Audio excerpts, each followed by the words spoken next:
बिस्मिल्लाहिर्रहमानिर्रहीम।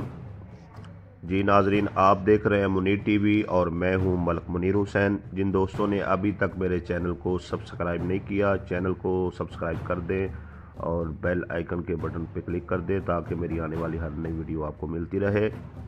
नाजरीन, ईरान और अफ़गान सरहद पर बड़ा ही एक अफसोसनाक वाक़या पेश आया है, जहां पर तेल और गैस के खड़े टैंकर में जो है आग लग गई, जिसके नतीजा में 100 से 500 के करीब जो है वो टैंकर जल गए।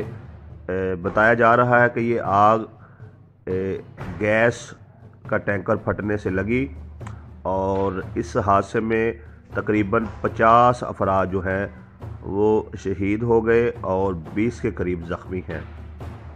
और यहाँ मैं आपको बताता चलूँ कि जो पाकिस्तान का अखबार है रोज़नामा ख़बरें लाहौर, उन्होंने जो है इस खबर की शाह सुर्खी इस तरीके से लगाई है कि ईरान अफ़गान सरहद पर टैंकर धमाका, 50 अफराद हलाक।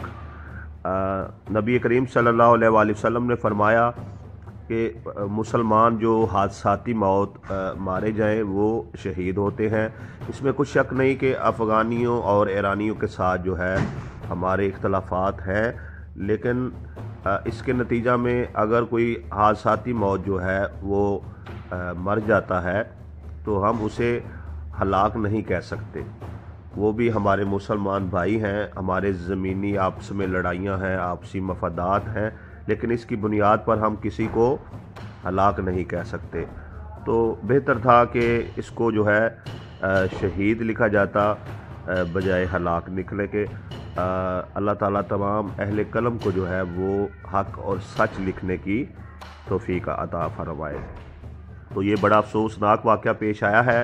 अल्लाह तबारक व तआला जो है इस हादसे के शहीद उनके दर्जात बुलंद फरमाए।